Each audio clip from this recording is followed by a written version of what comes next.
हाँ देखा भैया, महंगाई इतनी बढ़ रही है और महंगाई का फायदा लेके हमने यहाँ पे बढ़िया नोट छापे हैं। तो वीडियो में अगर आप अंत तक देखेंगे तो मैं आपको 2 साल का पूरा एमबीए का नॉलेज और रियल एस्टेट का नॉलेज दिया। मैं ऐसे फालतू फोकट में ना ही आपका टाइम वेस्ट करूंगा ना ही मैं अपना वेस्ट करूंगा भैया। आपको बताऊंगा कि महंगाई का फायदा लेके कैसे अच्छी तरह दबा के नोट छाप सकते हैं और आप भी मेरी तरह पैसे वाले बन सकते हैं भैया। नमस्कार भैया, क्या आप हमसे डायरेक्ट व्हाट्सएप पे बात करना चाहते हो तो यहाँ पे नीचे लिखी हुई वेबसाइट पे जाके आप मेरे से डायरेक्ट व्हाट्सएप कॉल बुक कर सकते हैं। तो मिलते हैं व्हाट्सएप पे। हाँ जाओ भैया। तो महंगाई दिन प्रतिदिन इतनी बढ़ती है तो भी हमारे लोग ये जैसे हैं वो बहुत पैसे वाले होते हैं और जो गरीब लोग हैं वो गरीब होते हैं। ऐसा क्यों होता है तो उसका मैं आपको एक स्टोरी के द्वारा बताता हूँ। बताऊँ तो क्या हुआ, ये सच्ची कहानी है। जिम्बाब्वे का नाम सुना है, जहाँ पे अपने क्रिकेट के खिलाड़ी आते हैं। वहाँ पे जिम्बाब्वे का कैपिटल है हरारे। और ये सही कहानी है। 2013 में वहाँ पे एक एलिफेंट की मौत हो गई। बहुत बूढ़ा एलिफेंट था। तो उन्होंने रेडियो पे अनाउंस करा कि हरारे की बॉर्डर पे यहाँ पे एक एलिफेंट की मौत हुई है। तो जैसे ही लोगों को मालूम पड़ा, रात को 10 बजे के आखिरी न्यूज़ में आया भैया, तो सब लोगों ने दूर दूर के गांव से लोगों ने साइकिल जो अपने हाथ में आया वो चलना शुरू कर दिया उस एलिफेंट की ओर भैया। और जिनके पास जो आया वो सब लेके वहां पे पहुंच गए। सुबह तक तो पूरा का पूरा जो एलिफेंट का जो मांस बांस था सब काट खूट के ले लिया भैया। और 2 दिन के बाद वहाँ पे सब है ना, ये बड़े बड़े ये हथौड़ा लेके आए तो उनके ये बोन्स एंड बोन्स उसको तोड़ फाड़ के और बोन्स उनके घर पे लगे। उसको पानी में गरम गरम करके खाने लगे भैया, बोन्स का जो जूस वूस पीने लगे। तो वहाँ पे इतनी महंगाई है भैया कि वहाँ पे लोग को खाने के फांफे हैं। तो अभी आपको बताता हूँ ये महंगाई क्यों बढ़ती है और ये महंगाई का सामना आप कैसे कर सकते हैं भैया। तो महंगाई बढ़ने के, नहीं तो जी इन्फ्लेशन बोलते हैं अपने फ्रेंड, अपने ये स्टैंडर्ड इंग्लिश लैंग्वेज, इन्फ्लेशन बढ़ने के 4 प्रमुख रीज़न है भैया। इन्फ्लेशन क्यों बढ़ता है मैं आपको अपना एमबीए का नॉलेज अपनी गांव की भाषा में पूरा समझाता हूँ भैया। तो पहले टाइप का जो इन्फ्लेशन होता है ना वो भैया वो इकोनॉमिक बूम होता है। और ये इकोनॉमिक बूम किसको बोलते हैं पता है भैया, ये बहुत ही कम होता है। जैसे सब लोग बहुत वर्क हार्ड करते हैं, सब लोग बढ़िया सा पैसा कमा रहा है, बिजनेस एकदम सबका फर्स्ट क्लास चल रहा है, कोई लफड़ा नहीं है भैया, सबके पास बहुत सारे पैसे हैं। तो ये कंपनी वाले क्या करते हैं, तो ये दिन का भाई ये साल का जैसे 100 रेफ्रिजरेटर बेचते थे, तभी उनका 300 रेफ्रिजरेटर बीच में बेचने लगा भैया। तो ये क्या अपना प्राइस का दाम बढ़ा देते हैं, उनको मालूम है कि रेफ्रिजरेटर तड़ातड़ बेच रहे हैं भैया। तो हर चीज का दाम बढ़ जाता है। और ये जो इकोनॉमिकल बूम इन्फ्लेशन होता है वो बहुत बढ़िया होता है, वो बहुत इसमें इसमें सभी का फायदा होता है, ये कोई बुरी बात नहीं है। ये पहले टाइप का इन्फ्लेशन हुआ भैया। ये वीडियो अगर आप अंत तक देखेंगे ना भैया, कि एमबीए में आपको जो पैसे की समझ नहीं आएगी ना, उससे अच्छी रियल लाइफ में आपको इन्फ्लेशन का आइडिया आ जाएगा। तो ये पहला हुआ इकोनॉमिकल बूम, यानी कि डिमांड पुल इन्फ्लेशन, सबको चाहिए भैया। तो ये उस टाइप का इन्फ्लेशन हुआ भैया, ठीक है। और ये मैं आपको एक सिंपल एग्जांपल से बताना चाहता हूँ। जैसे कि एक एक एरोप्लेन की एक एरोप्लेन है, उसमें 10 बिजनेस क्लास की सीट है भैया, और बाकी जो 90 सीट है वो इकोनॉमिक क्लास की सीट है। अभी सोच लो सभी लोगों के पास भैया इतने पैसे आ गए कि सभी लोग ये 10 10 कोई इकोनॉमिक क्लास में ट्रैवल करना चाहता ही नहीं है भैया, सबको बिजनेस क्लास में ट्रैवल करना है। तो क्या करेंगे, जैसे ही कंपनी ने अपने एरोप्लेन का सीट का रिजर्व का बुकिंग शुरू किया भाई, 1 सेकंड में पूरा का पूरा एरोप्लेन बुक हो गया। तो कंपनी को मालूम पड़ा अरे बिजनेस क्लास का सीट इतना महंगा है तो भी फटाफट बिक जाता है, तो क्या ऑटोमेटिक उसका प्राइस बढ़ा देंगे। यानी कि ये बोलते हैं, उसको बोलते हैं डिमांड पुल इन्फ्लेशन भैया, ये नंबर 1 है भैया। अभी जो दूसरे टाइप का इन्फ्लेशन बताता हूँ, और ये इन्फ्लेशन में क्या ये शेयर स्टॉक वाले ये बहुत उसका फायदा लेते हैं। मैं बताता हूँ नंबर 1 भैया। जैसे कि बहुत सारी बाढ़ आ गई भैया, तो बाहर आ गए तो राइस के गांव के सबके पैसे बढ़ जाएंगे, यानी कि रॉ मटेरियल का प्राइस बढ़ जाए, उसकी वजह से पैसों की वैल्यू डाउन हो जाती है, महंगाई बढ़ जाती है भैया। जैसे बाढ़ आ गई। दूसरा रीजन बताता हूँ, जैसे कि अभी इराक का वॉर हुआ था भैया, गल्फ वॉर हुआ था। तो वहां पे अचानक देखे तो आपने ऑयल का प्राइस इतना बढ़ गया कि हमारे इंडिया में नहीं तो ऑस्ट्रेलिया अमेरिका सभी जगह पे भैया यहाँ पे ये गैस का प्राइस बढ़ रहा था भैया। तो ये क्या हुआ, उसमें डिमांड कुछ भी नहीं था, लेकिन जो एक्सटर्नल कंडीशन हुआ उसका वजह से आपका भाव बढ़ जाता है भैया। तो ये रॉ मटेरियल का प्राइस जो बढ़ जाता है उसकी वजह से जो इन्फ्लेशन आता है वो होता है, उसको बोलते हैं कॉस्ट कॉस्ट, उसको बोलते हैं रॉ मटेरियल पुश इन्फ्लेशन, यानी कि रॉ मटेरियल का प्राइस जो बढ़ गया उसकी वजह से इन्फ्लेशन होता है भैया। और जो तीसरा इन्फ्लेशन होता है भैया, जो अभी यहाँ पे कोविड में हर देश में ये चल रहा है, पता है कनाडा में करीबन आखिरी 10 साल से भैया 2% के करीब करीब इन्फ्लेशन चलता था। इस साल यहाँ का इन्फ्लेशन 4.7 है। हमने सुना है कि इंडिया का करीबन करीबन 5.9 है भैया। और ये इन्फ्लेशन हर एक देशों में आज तक ऐसे ऐसे चलता था, एकदम भप से ऊपर चढ़ गया भैया। तो ये भप से ऊपर चढ़ गया, उसमें हम लोग पैसे वाले हो गए और जो गरीब लोग हैं उनके भी खाने के भी वांदे हो गए। मैं आपको वीडियो में आके उसको समझाता हूँ उसके लिए आपको कैसी स्ट्रेटेजी अपनानी चाहिए कि आप महंगाई का फायदा ले सके भैया। तो जो जो तीसरा जो इन्फ्लेशन होता है भैया, उसको बोलते हैं कॉस्ट पुश इन्फ्लेशन। और ये कॉस्ट पुश इन्फ्लेशन किसको बोलते हैं पता है यार? जैसे कोविड में कोई नौकरी करना नहीं चाहता था यहाँ पे, क्योंकि सरकार सबको $2,000 घर पे बैठ के देने थे भैया। तो इस सबकी सैलरी है ना, सबका सैलरी उनको बढ़ाना चाहिए। जैसे वॉलमार्ट में नहीं तो कहीं पे भैया नौकरी पे जाएंगे भैया, कोई काम करने के लिए तैयार नहीं है। जिनकी सैलरी $12 थी वो बोले भैया हमको $15 दो तो भी हम लोग आएंगे। मैं यहाँ पे टीम हॉर्टन और मैकडोनल्ड की बात बताता हूँ भैया। टीम हॉर्टन और मैकडोनल्ड में यहाँ पे ज़्यादातर 11-12 सैलरी चलता है। यहाँ पे भी छोटे छोटे गांव में ये $18 तक का सैलरी देते हैं। क्यों पता है भैया? क्योंकि यहाँ पे कोई नौकरी करने के लिए वहाँ पे जाने के लिए तैयार ही नहीं है, क्योंकि सरकार ऑटोमेटिक इतना इजी पैसा देती है। तो सबकी सैलरी ऑटोमेटिक बढ़ गई भैया। तो सैलरी बढ़ी तो जो एम्प्लॉय होगा, जो नौकरी देने वाला, उसका प्रोडक्शन का कॉस्ट भी बढ़ जाएगा। जैसे चाय बनाने की, जो लोग मैकडोनल्ड वाले चाय नहीं तो बर्गर बेचते भैया, पहले $12 के अपने एम्प्लॉय पे जो देते तो बर्गर का जो कीमत था, अभी वही एम्प्लॉय को ये लोग $18-20 का सैलरी देता है। तो बर्गर का कीमत बढ़ गया भैया।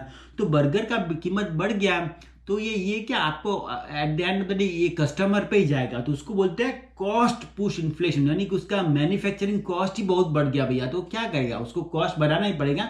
ये कॉस्ट पुश इन्फ्लेशन हुआ और ये अभी ये कोविड की वजह से हर चीज़ों का दाम बढ़ गया था। बताता हूँ भैया, पहले जब हम लोग कनाडा में आए भैया तो टोमेटो के कैन के भैया 99 सेंट 79 सेंट थे भैया। अभी हम लोग जब ग्रोसरी स्टोर में जाते थे मेरे को चक्कर आ जाता था, वही टोमेटो के कैन भैया 2.69 2.59 के करीबन होता है भैया।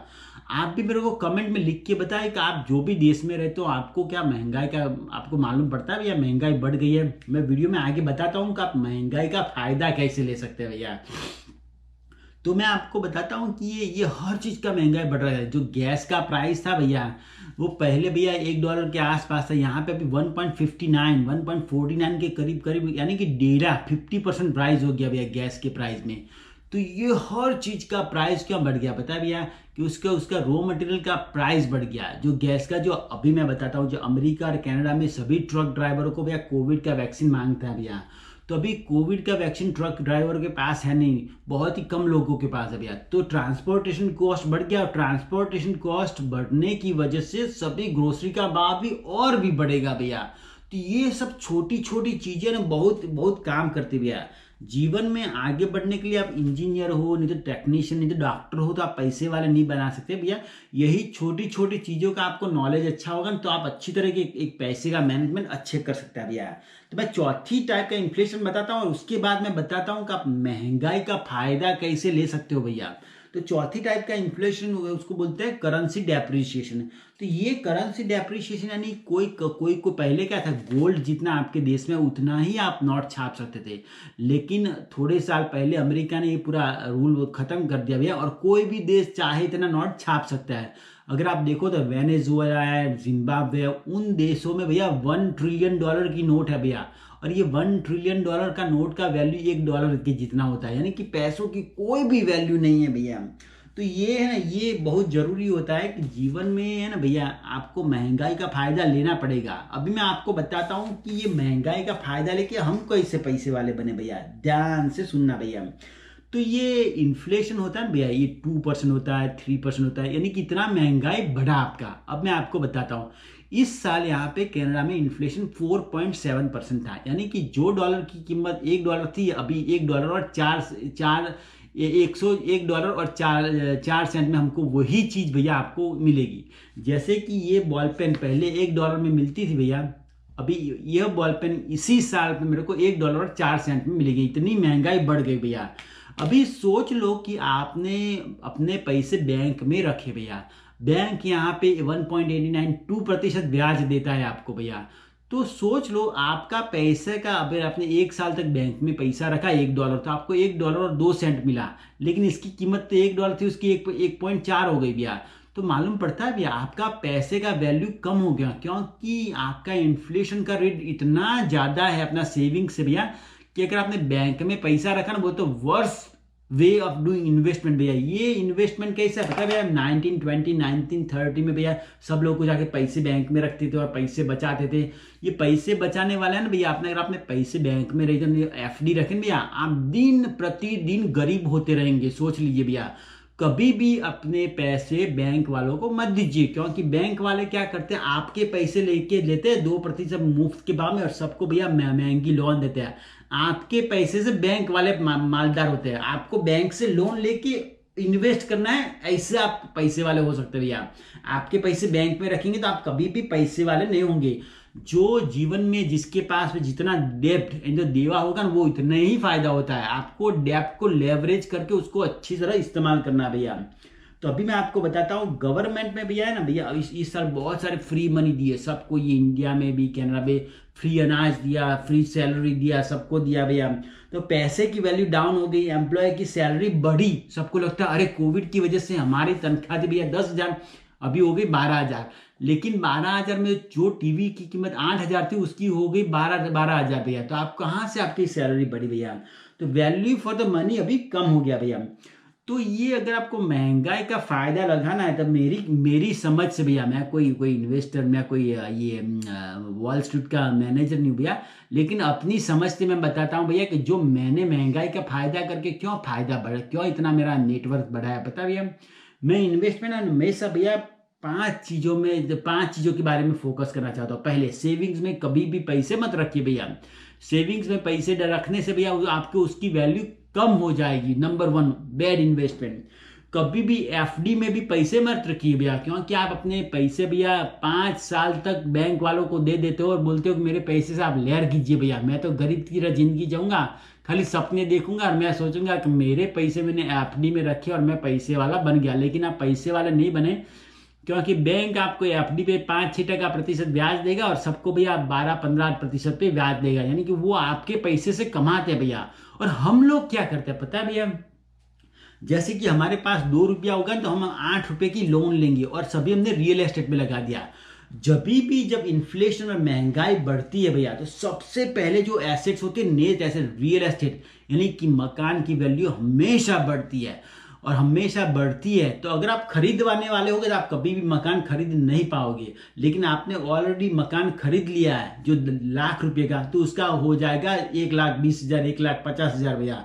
तो अगर आपके पास सही में पैसे बहुत ही कम है भैया, तो लोन लीजिए, बैंक के पैसे के लोन लीजिए, उसको लेवरेज करके लोन लीजिए और उसको रियल एस्टेट में लगाइए, ताकि आप महंगाई का फायदा करके आप उसका पैसा बढ़ा सकते हो। दूसरा चीज भैया, जब भी इन्फ्लेशन का प्राइस बढ़ने वाला हो भैया, उसका बेसिक जो मेन कोर होता है ना इन्वेस्टमेंट का, उसमें इन्वेस्ट कीजिए। जैसे कि गोल्ड लिमिटेड है भैया, वो और बढ़ने वाला है नहीं। गोल्ड का पैसा देखिए भैया, हमको जितना मालूम है, पहले 3,000 था, 5,000 था, 8,000, 50,000, 40,000, 30,000, इतना घूमता रहा। बीच में 5-6 साल तक गोल्ड एकदम स्टेबल हो गया, फिर उसने जंप मारा भैया।